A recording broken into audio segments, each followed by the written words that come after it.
nais tupad tapos hindi binigay sa mga tao. Kaya sumabog yung People's Initiative nila, namatay siya. At meron akong confirmation na alam ni BBM yung charter change. So kung makikita ninyo, dito sa timeline, nandun na tayo sa AOM, October 3. Noong November, kung maalala ninyo, November 2023, paalis siya papuntang United States para sa APEC. Bago siya umalis, one day before, tinawagan ko si Senator Amy Marcos. Sabi ko sa kanya, samahan mo naman ako kasi kailangan ko kausapin si BBM. Kailangan ko isama si Senator Amy dahil hindi ko kaibigan si BBM. Katrabaho ko lang siya. Presidente lang siya para sa akin. Si Senator Amy, maayos kausap na tao.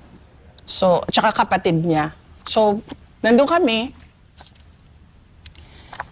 Kinonfront ako diretso si BBM. Sabi ko sa kanya, bakit merong pagpaplano ng impeachment sa House of Representatives sa akin? Tapos sabi niya, alam niyo si BBM, nag-English yan eh. Sabi niya, oh, that's not true. Ganyan. That's not true, there's nothing like that. Ganyan siya. Tapos, natigil yung denial niya kasi sa sobrang daldal niya, lumabas sa bibig niya na ang prioridad daw is charter change. So nung narinig ni Senator Amy yung charter change, nag-react siya. Sabi niya, sa dami-dami ng problema ng ating bansa, bakit naging charter change na ang prioridad? Tapos sabi niya, no, this will be for the country because it's all about the economic provisions, ganyan.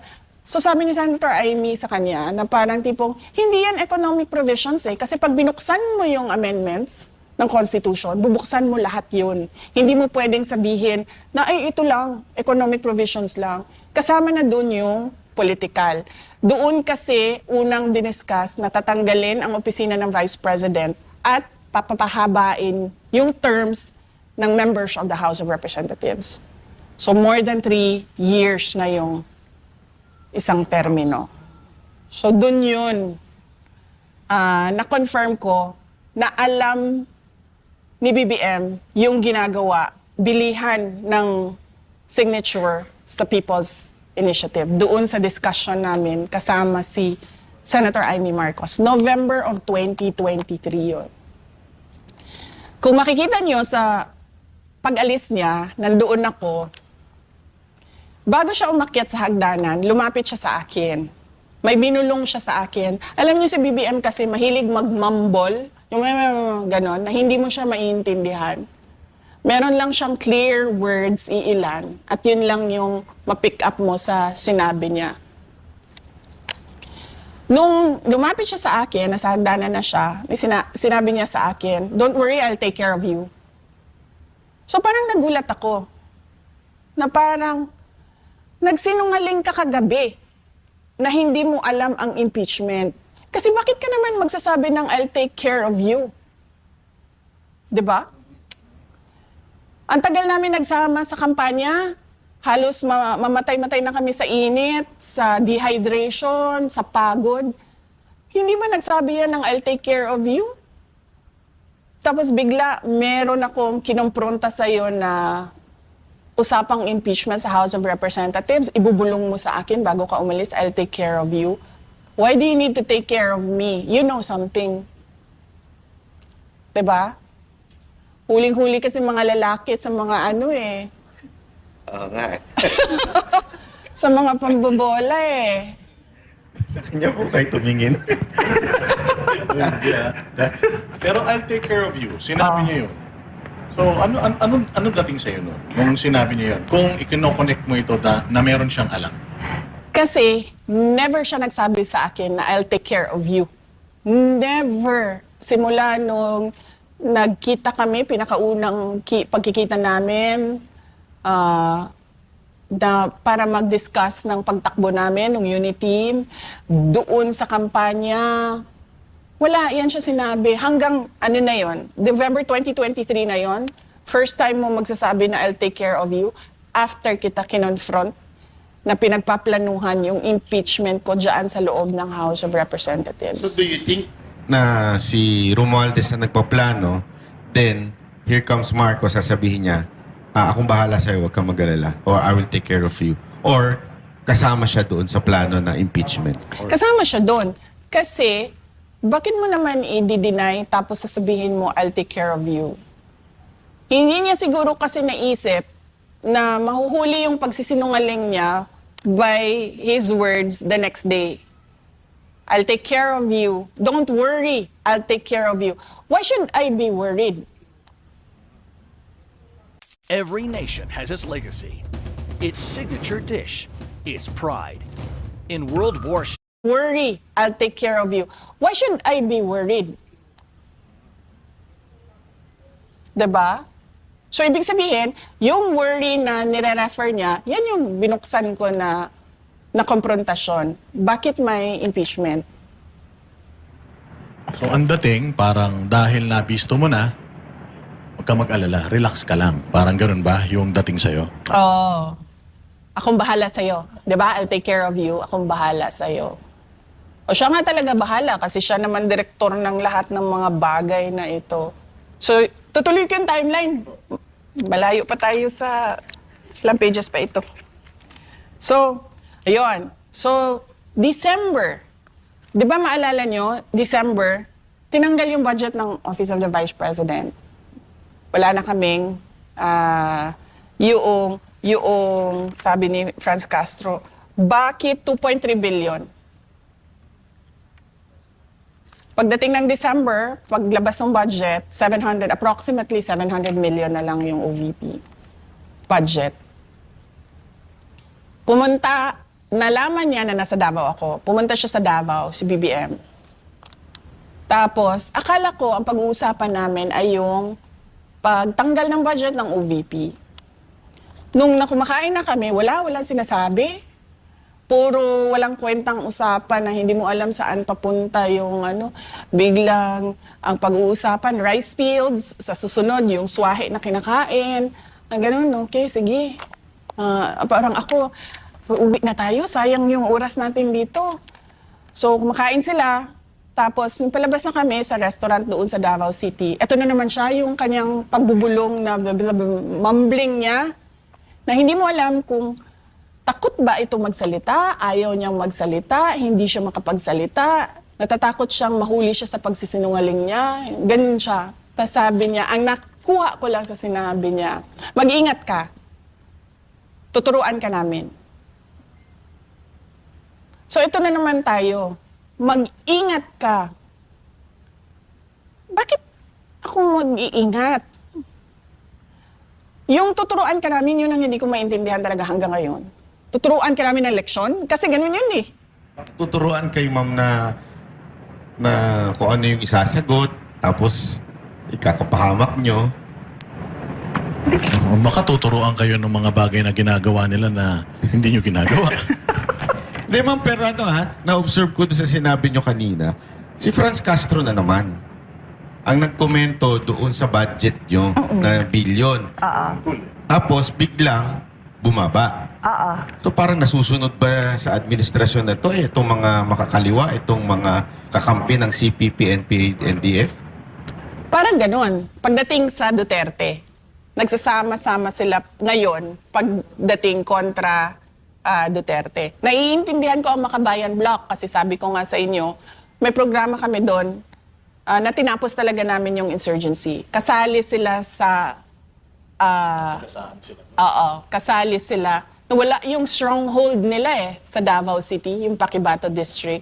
Kasali sila doon sa mga surveillance, inimbestigahan, tiningnan kung saan sila pumapasok na mga lugar sa Davao City, ano yung sinasabi nila sa mga tao, ano yung parang pag-poison ng utak ng mga tao. Ganun yung naiintindihan ko Makabayan Block.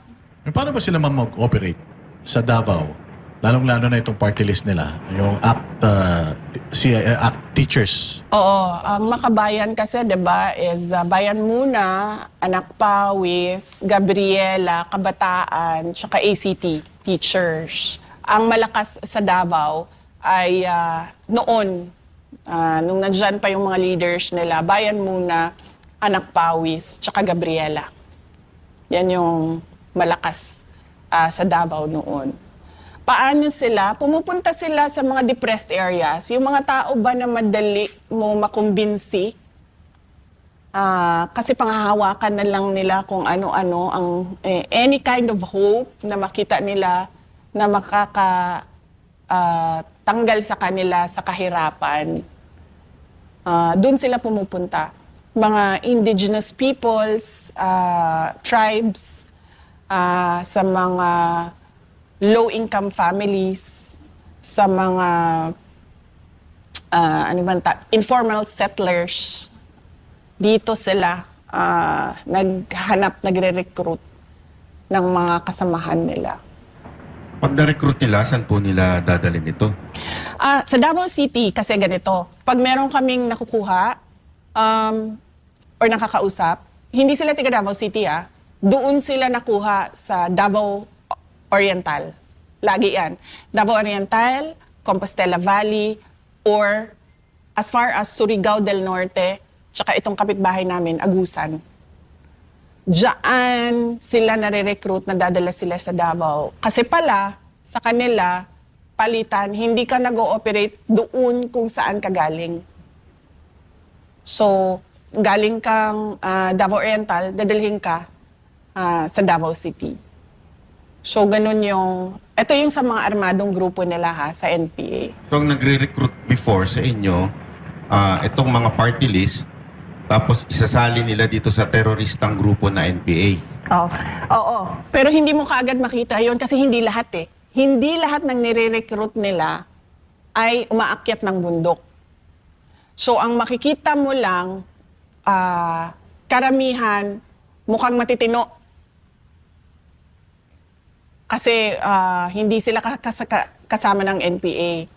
Yung legitimate na mga advocacies nila, pro-women, yung mga ganon sila, kunwari Gabriela. Pero, yung iba doon, dahan-dahan ng hinihila papunta sa bundok. Kaya may makikita kayo ng mga namatay sa military operations na nagtataka na lang kayo na wala. Sumali ng Kabataan Party List, sumali ng Gabriela na wala. Tapos nakita na lang patay na sa military operations. Kasi yun yung mga ni-recruit galing doon sa, kumbaga, tinatawag nilang legitimate organization namin.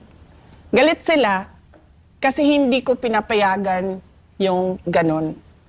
Galit sila kasi hindi mo talaga ako madala na pwedeng sabihin mo na lang tulad ng ibang mayor na tumahimik ka na lang or takutin tulad ng ibang mayor na parang, hindi ka mananalo dito sa lugar namin kung hindi ka magbabayad. Sa akin, hindi. Okay na matalo ako. Hindi lang ako sasama sa kausa, sa cause ninyo. Pero bilang mayor ng Davao City, gaano kayo kakritikal dito sa mga sa mga organisasyon na to? Critical ako pagdating sa recruitment nila sa mga tao papunta sa pagiging NPA. Pero sa kanilang freedom of speech, hindi ko yan kailanman pinakialaman. Pinapabayaan ko sila magsalita, magprotesta, at kung mag-rally, magprograma sa Davao City. Walang makakapagsabi sa kanila na pinigilan kami. Doon lang ako nagre-respeto sa freedom of speech. Labas doon yung mga illegal na ginagawa nila bilang isang terrorist organization ng mga NPA. Hindi talaga ako tumatahimik. So talagang palang ugat malalim na.